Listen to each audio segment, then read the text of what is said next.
जय हिंद दोस्त। बता दूं कि जो भी बच्चे 10वीं पास है और साथ के साथ आपने आईटीआई किया है तो आपके लिए ये बहुत ही अच्छी वैकेंसी है। जी हाँ, हम बात करने वाले हैं BHEL, Bharat heavy electrical limited. मैं बता दूं कि ये जो कंपनी है, ये कंपनी अर्ध सरकारी है, ना ही वो पूरी तरह से प्राइवेट है ना ही वो पूरी तरह से गवर्नमेंट है, ठीक है।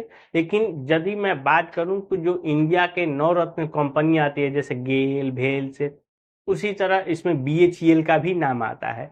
तो एक तो बता दूं कि ये जॉब में आपकी अपनी सैलरी जो रहेगी रहेगी, लेकिन इसके साथ आपको जो फैसिलिटी दी जाएगी वो गवर्नमेंट की तरफ से जितनी भी सारी सुविधाएं होती हैं, मेडिकल से रिलेटेड जितनी भी, अगर मैं कह दूँ आपके बच्चे को पढ़ने पढ़ाने के लिए, ये सारे तरह के फैसिलिटी इस जॉब में आपको मिलने वाली है। इस तरह के वीडियो को पाने के लिए हमारे चैनल को जरूर सब्सक्राइब करें और वीडियो को हम शुरू करते हैं। देखिए, ये जो वैकेंसी है टोटल आपका 515 पदों के लिए है, जिसके लिए अलग अलग है।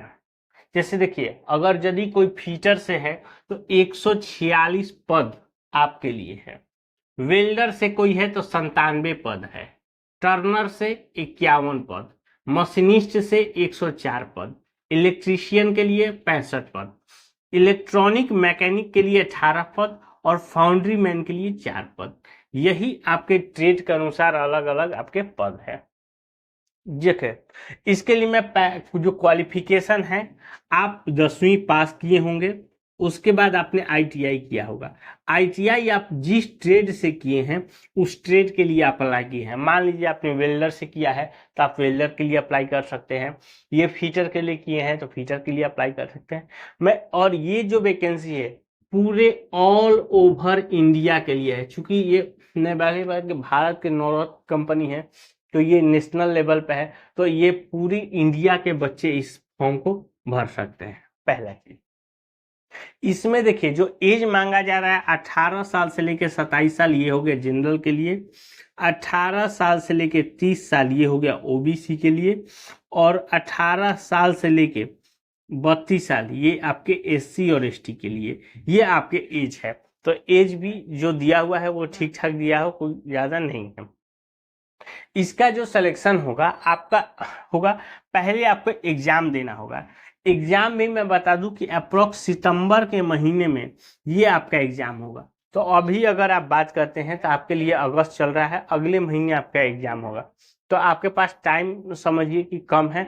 आप फॉर्म भरे, फॉर्म भरने के साथ जल्द से जल्द इसकी तैयारी में भी लग जाइए। उसके बाद आपका स्किल टेस्ट होगा। स्किल टेस्ट में क्या होगा, सपोज मान लीजिए आप फीचर से हैं तो आपको फीचर वाला काम कराया जाएगा। वेल्डर के तो आपको टाके मरवा के टेस्ट देने होंगे। जो भी है अकॉर्डिंग टू ट्रेड आपको उसका स्किल का टेस्ट देना है। ये दोनों को मिला के ही आपका फाइनल मेरिट बनेगा और उसके बाद आपको उकेल ले जाएगा। अब रही बात हम फॉर्म भरने का, देखिए ये फॉर्म आपका 16 जुलाई से शुरू हो चुका है। अब आपका लास्ट डेट है 12 अगस्त। आपके पास बहुत कम समय बचा है, कह दे कि आपके पास मात्र 1 हफ्ते का समय है। तो आप जल्द से जल्द इस फॉर्म को भरिए। फॉर्म भरने के लिए आपका फी जो लग रहा है 1072 रुपये जनरल ओबीसी को लगेगा और एससी और एसटी को आपको 472 रुपये फी लगेगा। फी थोड़ा सा ज़्यादा है, मैं इसका नहीं कह सकता हूँ, लेकिन आपको जो भी अगर दिया हुआ है सरकार के द्वारा जिस फॉर्म का जो फी, तो आपको पे करना ही करना पड़ेगा। इसमें देखिए सैलरी मैं बता दूं, सैलरी आपके 25,000 के आसपास रहेगी, प्लस में जितने भी आपके अदर फैसिलिटीज हैं। मैं पहले ही बता कैसे बोला कि जैसे आप जाते हैं तो मेडिकल फैसिलिटी, आपके बच्चों को पढ़ने की फैसिलिटी, सारे तरह की सुविधाओं आपके यहाँ पे ऐड करके आपकी सैलरी बनने वाली है। ये भी चीज। अब डॉक्यूमेंट की बात कर दें कि जब आप फॉर्म भरेंगे, फॉर्म भरते समय 10th का मार्कशीट आपको लगेगा, आईटीआई का मार्कशीट और सर्टिफिकेट लगेगा। देखिए ईडब्ल्यूएस वाले ईडब्ल्यूएस देंगे, ओबीसी वाले ओबीसी और एससी और एसटी वाले अपना कास्ट सर्टिफिकेट देंगे, निवास देंगे, आधार देंगे। यही मेन डॉक्यूमेंट्स आपके हैं फॉर्म भरते समय लगेगा। बाकी मोबाइल, ईमेल आईडी, ये सारी चीज़ें तो कहने वाली चीज़ ही नहीं है, कॉमन ये है कि लगेगा ही लगेगा, ठीक है। तो इस वैकेंसी से रिलेटेड आपको कोई और जानकारी चाहिए तो हमें नीचे कमेंट करके पूछ सकते हैं। मिलते हैं नए वीडियो में, तब तक के लिए जय हिंद।